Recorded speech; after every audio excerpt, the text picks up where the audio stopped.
if you're struggling to eat healthy and eat clean on a consistent basis, it's not you, it's not your discipline.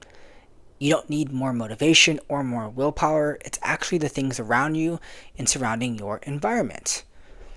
So most people think that what I just said, that you need more discipline and that you don't have enough motivation and that you're weak in the mind. And that's why you're not able to eat healthier on a consistent basis. But from my experience and what I believe to be true is that's just not the case. To be consistent, you need to have your environment, your setup tailored to your goals and to your success. So what I mean by that is you need systems and processes for you. Systems automate. They run on automation, and that means that the less decisions you are making, the less likelihood of making bad decisions.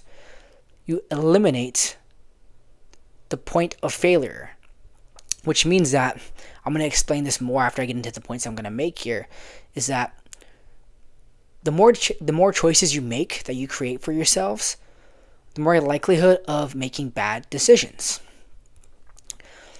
If you wake up in the morning, right, and you don't have this set time, a structure, a system, a schedule for you to wake up, get out of bed, what you're going to do, what your morning routine is, and what you're going to get on with the day, then you're going to sit there in bed like, should I wake up right now? Should I get out of bed? Should I go on my phone?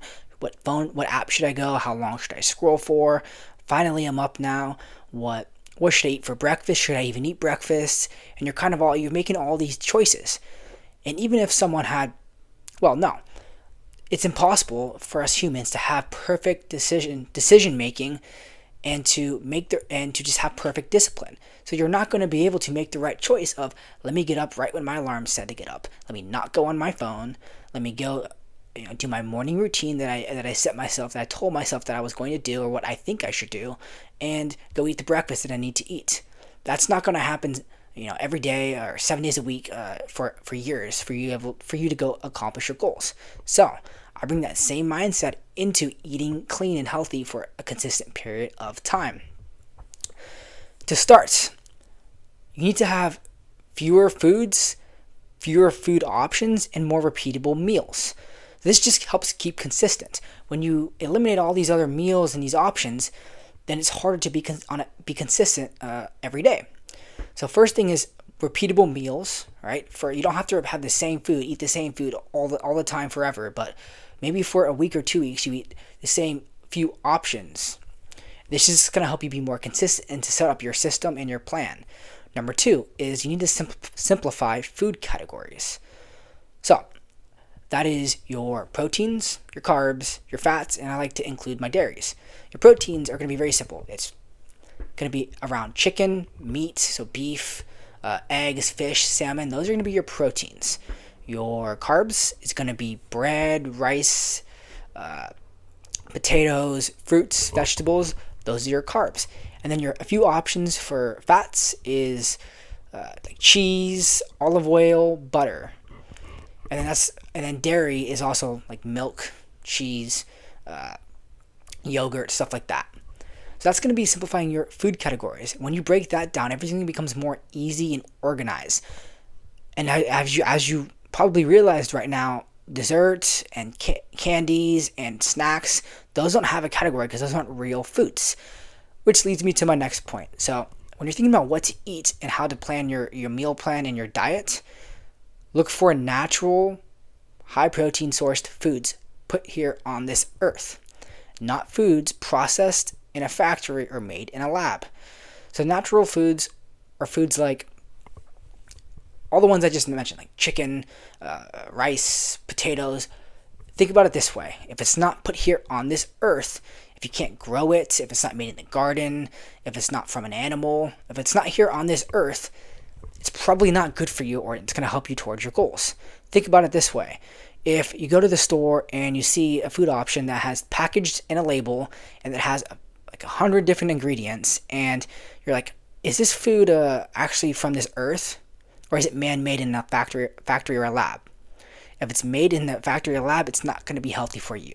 And I know that some people are like, all right, well, there's protein powders that obviously aren't natural, not completely natural. They have natural ingredients in it. Well, that's going to lead me to my next point, which is read the ingredients.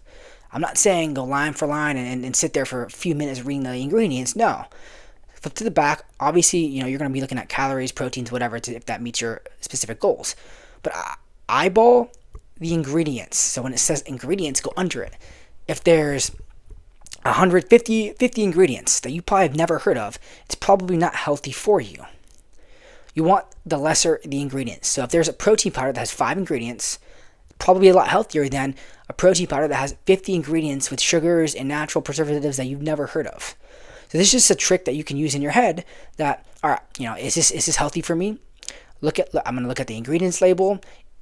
Is there 2 to 3 ingredients? Yes, perfect. All right, I'm going to buy that compared to the other one that has 15 ingredients. This can go for the butter you choose, the milk you choose, the yogurt you choose to buy, so the peanut butter that you want to buy. So use that next time you go to the store. Next here is you're going to shop with a list. So this is something that I realize a lot of people don't actually do when they go to the store on a consistent basis. Sometimes you will shop with a list. I think a lot of people did it when they were shopping for like a Thanksgiving, where they're buying for a lot of people. But this is definitely a structure and a system that you can use for yourself. So it's going to save a bunch of different things for you. One, it's going to save time. You're not going to be in the store all for an hour figuring out what you want to buy, going aisle by aisle. You're going to have a list. You're going to know what's on the list. You're going to go buy the list, and you're going to buy what's only on the list. Number 2 is it's going to save you money. A lot of people spend a lot of money at the store because they don't know what to buy. They're not disciplined enough. I'm not disciplined enough. If I go to Trader Joe's with no list, I'm going to buy all the snacks that they have there because they have the best snacks. So when I go and I have the list that I want to buy, then it just helps me save money as well. So time, money, and then the third one is why you're doing this is going to help your fitness and health goals. The number one reason why people buy snacks is because they go to the store and they don't know what to buy. So they're looking at what to buy, and then they see the nice shiny new snack with their favorite Oreos dipped in candy that they've never seen before, and they're like, oh shit, I want to buy that. Don't put it on the list, so you can't buy it. Next, I want to talk about 2 non-negotiables that's helped me big time in my life and being a lot more healthier and achieving and accomplishing my fitness goals. Number 1, think about this. Say this, tell this to yourself. Write it down. If you can't access it, you can't have it. What I mean by that is if it's not in your house, you can't eat it. This obviously goes back to shopping with a list. So if you bought all the things that are on your list towards your meal plan and all the healthy foods that you're supposed to eat for your goals, and that's what's in your house, and you don't have snacks and candies and sugars and desserts in your house, you can't eat it. Think about it. You're sitting in bed and it's late at night and you want a snack, but there's no snacks in your house. Wow, you can't actually eat the snacks. What you can eat is maybe some fruit. This is the number one way to avoid late night snacking. You are a product of your environment. If you surround yourself in your house with foods that's going to help your goals, you can't eat it. Trust me, I know better than anyone. When I go visit my mom and she has chocolates in her house, I can't avoid it. I can't escape it. I'm going to be eating chocolate. So that's why when I'm here at my home, when I buy my own groceries and I'm responsible for my own food and my own fitness and my own health and my own goals, then I won't have this type of shit in my house so that I can stay towards my goals. Because perfect discipline and making the perfect decision every single night to not eat what's in your house, if it's junk food in your house, is impossible. It's never going to end well for you. You can be good 50% of the time. You can go a week without late night snacking or grabbing the snacks in your house. But then the next week you can fall. It's really difficult. Your mind is, we're trying to eliminate decisions and the point of failure in our heads. Non-negotiable number 2 here is that if groceries are bought from the list, and meals are made, I like to meal prep, then there's no reason to go out and eat food. There's no reason for those fast food runs. This goes back to having systems and eliminating decisions. If you're meal prepped for a week, for 5 days, for 4 days, for 2 days, you're gonna have you made that decision to meal prep your food so that when the days come and it's breakfast, lunch, and dinner, and you don't know what to eat, so you're deciding what to eat, you don't actually go out and order, you pick up your phone and DoorDash something, or you go and you drive to the nearest 3-minute Taco Bell. You decide to eat what's made. You spent your money on the groceries. You spent your time making it. Now it's ready, prepared, you're going to eat it. So you're becoming much more efficient now towards your goals fitness-wise.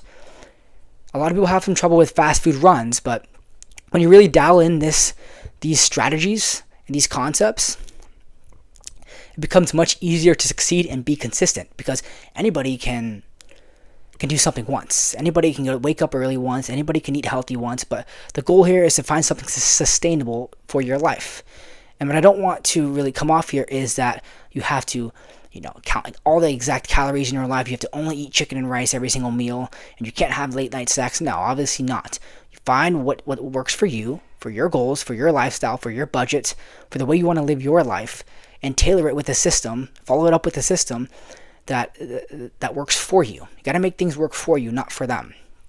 Anyways, if this video helped you at all and you want to learn more about things that I buy to achieve my goals, you can always comment something that if you want to know my list of groceries or any other tricks that have helped me stick to my goals and in my life and improve my overall well-being and health.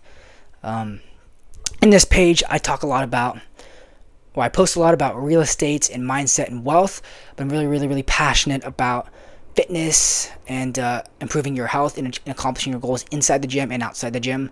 So subscribe for more. Thank you.